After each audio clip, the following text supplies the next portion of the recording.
അങ്ങനെ പാലക്കാട് നിന്നുള്ള ദൃശ്യങ്ങൾ പ്രേക്ഷകർ കാണുമ്പോൾ സ്ക്രീനിന്റെ ഒരു ഭാഗത്ത് പ്രേക്ഷകർ കണ്ടുകൊണ്ടിരിക്കുന്നത് രാഷ്ട്രപതി ഭവനിൽ നിന്നുള്ള ദൃശ്യങ്ങൾ ആണ്. രാഷ്ട്രപതി ഭവനിൽ വലിയ ഒരുക്കങ്ങൾ നേരത്തെ തന്നെ ആരംഭിച്ചതാണ്. ഒരുപക്ഷെ ഈ BJP സർക്കാർ ഒരിക്കൽ കൂടി അധികാരത്തിൽ വരുമെന്നുള്ള സൂചനകളും എക്സിറ്റ് പോളുകളും ഒക്കെ പുറത്തുവന്ന ആ പശ്ചാത്തലത്തിൽ പോലും അവിടെ രാഷ്ട്രപതി ഭവനെ സംബന്ധിച്ചിടത്തോളം ഒരുക്കങ്ങൾ നടത്തേണ്ട ഉത്തരവാദിത്തമുണ്ട്. സ്വാഭാവികമായും മറ്റൊരു സർക്കാരാണ് അധികാരത്തിലേറുന്നത് എങ്കിൽ പോലും ഇങ്ങനെയുള്ള ഒരുക്കങ്ങൾ അടുത്ത സർക്കാരിനെ വരവേൽക്കാനുള്ള ഒരുക്കങ്ങൾ ദിവസങ്ങൾക്ക് മുമ്പ് തന്നെ ആരംഭിച്ചതാണ്. അവിടേക്കാണിതാ പ്രധാനമന്ത്രി നരേന്ദ്രമോദി ഒരിക്കൽ കൂടി ഇന്ത്യയുടെ പ്രധാനമന്ത്രിയായി ചുമതലയേൽക്കാൻ പോകുന്നു. 3ാം തവണയാണ് പ്രധാനമന്ത്രിയായി മോദി ചുമതലയേൽക്കുന്നത്. ജവഹർലാൽ നെഹ്റുവിന് ശേഷം ചരിത്രത്തിൽ ആദ്യമായി തുടർച്ചയായി 3ാം ടൈമിലേക്ക് ഒരു വ്യക്തി തന്നെ പ്രധാനമന്ത്രിയായി എത്തുന്നു എന്ന പ്രത്യേകത കൂടിയുണ്ട്. നരേന്ദ്രമോദിക്ക് ഇവിടെ വെച്ചാണ് സത്യപ്രതിജ്ഞാ ചടങ്ങ് നടക്കാൻ പോകുന്നത്. അയൽ രാജ്യങ്ങളിൽ നിന്നുള്ള രാഷ്ട്രത്തലവന്മാർ ആണ് ഇതിൽ വിശിഷ്ടാതിഥികളായി പങ്കെടുക്കുന്നത്. കേരളത്തിൽ നിന്ന് ഉൾപ്പെടെ നിരവധി ആളുകൾ ക്ഷണിക്കപ്പെട്ട അതിഥികളായി സത്യപ്രതിജ്ഞാ ചടങ്ങിൽ പങ്കെടുക്കുന്നുണ്ട്. അങ്ങനെ ക്ഷണിക്കപ്പെട്ടവർക്ക് മാത്രമാണ് ഇപ്പോൾ ഈ ചടങ്ങിൻ്റെ ഭാഗമാകാൻ സാധിക്കുക. വലിയ സുരക്ഷാ സംവിധാനങ്ങൾ കൂടിയുള്ള ഇടം ആണ് നമ്മുടെ രാഷ്ട്രപതി ഭവൻ എന്നത്. ഏക്കറുകൾ വ്യാപിച്ചു കിടക്കുന്ന രാജ്യ തലസ്ഥാനത്തെ അതിമനോഹരമായ കെട്ടിട സമുച്ചയവും ഭൂപ്രദേശവുമാണ് രാഷ്ട്രപതി ഭവൻ എന്നത്. ആ രാഷ്ട്രപതി ഭവനിൽ ആണ് പുതിയ പ്രധാനമന്ത്രിമാർ സത്യപ്രതിജ്ഞ ചെയ്ത് ചുമതല ഏൽക്കുന്നത്. ആ വേദിയും ഒപ്പം ഒരുക്കങ്ങളുമാണ് നമുക്ക് സ്ക്രീനിൽ ഇപ്പോൾ പൂർണ്ണമായും കാണാൻ സാധിക്കുന്നത്. അവിടേക്ക് നേരത്തെ തന്നെ അതിഥികളായി എത്തിയിട്ടുണ്ടായിരുന്നു. നിയുക്ത മന്ത്രിമാരുടെ കുടുംബാംഗങ്ങൾക്ക് ഉൾപ്പെടെ ഈ സത്യപ്രതിജ്ഞാ ചടങ്ങിൽ പങ്കെടുക്കുവാനുള്ള അവസരം ലഭിക്കും. സുരക്ഷാ ഉദ്യോഗസ്ഥരെ നമുക്ക് കാണാൻ സാധിക്കുന്നു. വേദിയിൽ ഡോഗ് സ്ക്വാഡ് അടക്കം പലതവണയായി പരിശോധനകൾ നടത്തുന്നു. അങ്ങനെ അതീവ സുരക്ഷാ മേഖലയാണ് ഇപ്പോൾ രാഷ്ട്രപതി ഭവനും പരിസര പ്രദേശങ്ങളും. വിദേശ രാജ്യ തലവന്മാർ ഉൾപ്പെടെ എത്തിയിരിക്കുന്ന പശ്ചാത്തലം.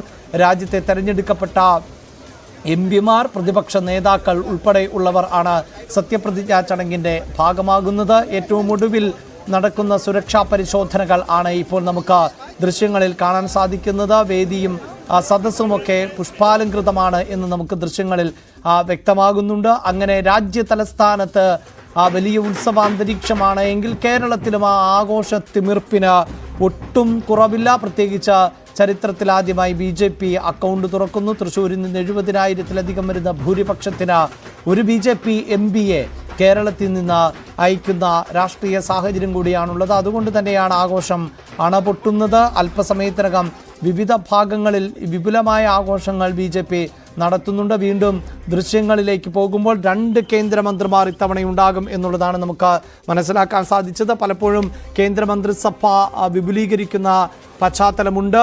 എന്തായാലും ആദ്യഘട്ടത്തിൽ ആരൊക്കെയാണ് മന്ത്രിസഭയിലേക്ക് എത്തുന്നത് എന്നുള്ളതാണ്. ആ പട്ടിക ഇപ്പോഴും വ്യക്തമാണ്. BJP 2014-ലും 2019-ലും ഇത്തരത്തിൽ തന്നെ സർപ്രൈസ് കീപ്പ് ചെയ്തിരുന്നു, സർപ്രൈസ് പുലർത്തിയിരുന്നു. സത്യപ്രതിജ്ഞയ്ക്ക് എത്തുമ്പോൾ മാത്രം ആ സദസ്സിലേക്ക് വേദിയിലേക്കൊക്കെ നേതാക്കൾ എത്തിയപ്പോൾ മാത്രമാണ് ആരൊക്കെയാണ് സത്യപ്രതിജ്ഞ ചെയ്യുന്നത് എന്നതിൽ വ്യക്തതയുള്ളൂ. മാത്രവുമല്ല ലോക്സഭയിലേക്ക് മത്സരിച്ച് ജയിച്ചവർ മാത്രമല്ല ഈ മന്ത്രിസഭയുടെ ഭാഗമാകുന്നത്. ഒരുപക്ഷെ രാജ്യസഭയിൽ നിലവിൽ അംഗത്വം ഉള്ളവർ, ഇനി രാജ്യസഭാ സീറ്റുകൾ ഒഴിവു വരുന്ന സാഹചര്യമുണ്ട്. അവർക്കുൾപ്പെടെയൊക്കെ മന്ത്രിയാകാൻ സാധിക്കുന്നു. 6 മാസത്തിനകം പിന്നീട് ഏതെങ്കിലും സഭയിലേക്ക് ലോക്സഭയിലേക്കോ രാജ്യസഭയിലേക്കോ ഒക്കെ എത്തിയാൽ മതി എന്നുള്ള സാഹചര്യം കൂടിയുണ്ട്. അങ്ങനെ അപ്രതീക്ഷിതമായ നീക്കങ്ങൾ പോലും BJPയുടെ ഭാഗത്ത് നിന്നുണ്ടാകാം. അതോടൊപ്പം തന്നെ NDAയുടെ ഘടകകക്ഷികൾ, അതിലെടുത്തു പറയേണ്ടത് TDPയുടേത് തന്നെയാണ്. ചന്ദ്രശേഖർ പെമ്മസാനി ഉൾപ്പെടെ കേന്ദ്രമന്ത്രിസഭയിൽ ഇടം പിടിക്കുമെന്നാണ് നമുക്ക് അറിയാൻ സാധിക്കുന്നത്. 57,000 കോടി രൂപയുടെ ആസ്തിയുള്ള വളരെ വ്യത്യസ്തമായ പാതയിലൂടെ കൂടി സഞ്ചരിച്ച ഒരു നേതാവ് കൂടിയാണ് ഈ TDP നേതാവ് ചന്ദ്രശേഖരൻ പെമ്മസാനി എന്നതുകൂടിയാണ്. പ്രത്യേകിച്ച് ഓൺലൈൻ ട്രേഡിംഗ് പ്ലാറ്റ്ഫോമായ യുവേൾഡിൻ്റെ സ്ഥാപകൻ കൂടിയാണ് അദ്ദേഹം എന്നതുകൂടി എടുത്തു പറയേണ്ടതുണ്ട്. ഇങ്ങനെ വ്യത്യസ്തമായ മേഖലകളിൽ നിന്ന് ഉള്ളവർ ആണ് ഈ മന്ത്രിസഭയിലേക്ക് ഇടം പിടിക്കുന്നത്. കേരളത്തിൽ നിന്ന് കേരളത്തിൻ്റെ ന്യൂനപക്ഷ BJP മുഖം കൂടിയായി ജോർജ് കുര്യനും എത്തുമെന്നുള്ളതാണ്. ഇപ്പോൾ MG മിഥുൻ ഏറ്റവും പുതിയ വിശദാംശങ്ങളുമായി ചേരുന്നുണ്ട്. മിഥുൻ, നിരവധി പേരുടെ സാധ്യതകൾ നമുക്ക് മുന്നിൽ ഉണ്ട്. കേരളത്തിൽ നിന്ന് 2 കേന്ദ്രമന്ത്രിമാർ എന്നതുണ്ട്. കഴിഞ്ഞ മോദി സർക്കാർ മന്ത്രിസഭയിൽ അംഗമായിരുന്നവർ വീണ്ടും സഭയിലേക്ക് എത്തും എന്നുണ്ട്. പുതുമുഖങ്ങൾ സഭയിൽ ഇടം പിടിക്കും എന്നത് സൂചനയാണ്. എന്താണ് ഏറ്റവും ഒടുവിലത്തെ വിവരങ്ങൾ? അഭിലാഷ്, നമ്മളിപ്പോൾ ദൃശ്യങ്ങളിൽ കാണുന്ന പോലെ തന്നെ എല്ലാ ഒരുക്കങ്ങളും പൂർത്തീകരിച്ചിരിക്കുന്നു എന്നുള്ളത് തന്നെയാണ്. ഒപ്പം തന്നെ അതീവ സുരക്ഷ ആണ് ഈ ഒരു മേഖലയിലൊക്കെ തന്നെ വർദ്ധിപ്പിച്ചിരിക്കുന്നത്. നേരത്തെ തന്നെ നമുക്കറിയാം, കഴിഞ്ഞ ദിവസങ്ങളിലൊക്കെ തന്നെ എല്ലാ വിഭാഗത്തിൻ്റെയും സുരക്ഷ ഇവിടെ വർദ്ധിപ്പിക്കുകയും ചെയ്തിരുന്നു. കൂടാതെ തന്നെ പരിശോധനകൾ കൃത്യമായി 3 ഘട്ടങ്ങളായിരുന്നു ഈ ഒരു പരിശോധന വ്യാപിച്ചിരുന്നത്. അതിനുശേഷമാണ് ഈ ഒരു വേദി ഒരുക്കങ്ങളെല്ലാം പൂർത്തീകരിച്ചു എന്നിപ്പോൾ അറിയിച്ചിരിക്കുന്നത്. എന്തായാലും നമുക്കറിയാം, ഈ ഒരു 8,000-ത്തിലധികം പേരെ മാത്രമാണ് പ്രധാനമായും ഈ ഒരു സത്യപ്രതിജ്ഞ ചടങ്ങിനായി ക്ഷണിച്ചിട്ടുള്ളത്. തെരഞ്ഞെടുക്കപ്പെട്ടുള്ള എംപിമാർക്കും ഒപ്പം തന്നെ വിശിഷ്ട അതിഥികൾക്കും ഒപ്പം തന്നെ പ്രതിപക്ഷ പാർട്ടിയിലെ നേതാക്കൾക്കും ഒക്കെയാണ് ഈ ഒരു സത്യപ്രതിജ്ഞ ചടങ്ങിലേക്ക് ക്ഷണം ലഭിച്ചിട്ടുള്ളത്. ഒപ്പം തന്നെ കോൺഗ്രസ് അധ്യക്ഷൻ മല്ലികാർജ്ജുൻ ഖാർഗെ അടക്കമുള്ള നേതാക്കൾ ഈ ഒരു സത്യപ്രതിജ്ഞ ചടങ്ങിൽ പങ്കെടുക്കുമെന്ന് അറിയിക്കുകയും ചെയ്തിട്ടുണ്ട്. കഴിഞ്ഞ ദിവസം തന്നെ TMC അധ്യക്ഷയും ഒപ്പം തന്നെ ബംഗാൾ മുഖ്യമന്ത്രി കൂടിയായിട്ടുള്ള മമതാ ബാനർജി ഇതിൽ സത്യപ്രതിജ്ഞ ചടങ്ങിൽ നിന്ന് വിട്ടുനിൽക്കുമെന്ന് അറിയിച്ചിരുന്നു, ബഹിഷ്കരിക്കുകയാണ്. ഒപ്പം തന്നെ സർക്കാർ രൂപീകരണ ചർച്ചകൾ തങ്ങൾ ഇതുവരെയും വിട്ടിട്ടില്ല, വീണ്ടും സർക്കാർ രൂപീകരണത്തിലേക്ക് കടക്കുമെന്നുള്ളൊരു സൂചന കൂടി, അത്തരത്തിലൊരു പ്രതികരണം കൂടി മമതാ ബാനർജി നടത്തുകയും ചെയ്തു. എന്തായാലും നിലവിൽ നമ്മൾ ആ ദൃശ്യങ്ങളിൽ കാണുന്നത് പോലെയൊക്കെ തന്നെ എല്ലാ ഒരുക്കങ്ങളും പൂർത്തീകരിച്ചിരിക്കുന്നു. അയൽ രാജ്യങ്ങളിലെ രാഷ്ട്രത്തലവന്മാരെല്ലാം തന്നെ ഡൽഹിയിലേക്ക് എത്തിയിട്ടുണ്ട്. ഇനി കൃത്യമായി പറഞ്ഞാൽ 1 മണിക്കൂർ 56 മിനിറ്റുകൾ മാത്രമാണ് ഈ ഒരു സത്യപ്രതിജ്ഞ ചടങ്ങിന് ബാക്കിയായിട്ടുള്ളത്. എല്ലാ നേതാക്കളും ഡൽഹിയിലേക്ക് എത്തിയിരിക്കുന്നു എന്നുള്ളത് തന്നെയാണ്. അല്പസമയത്തിന് മുമ്പ് TDP അധ്യക്ഷൻ ചന്ദ്രബാബു നായിഡു അടക്കമുള്ള നേതാക്കൾ ഡൽഹിയിലേക്ക് എത്തിച്ചേർന്നിരുന്നു. കൂടാതെ തന്നെ കേന്ദ്ര മന്ത്രിമാരായി ആരൊക്കെയാണ് എന്നുള്ള കാര്യത്തിൽ മുൻകാലങ്ങളിലെ പോലെ തന്നെ ഇപ്പോഴും ഒരു സസ്പെൻസ് തുടരുന്നു എന്നുള്ളത് തന്നെയാണ് നമുക്ക് ലഭ്യമായിട്ടുള്ള സൂചനകൾ മാത്രമാണ്.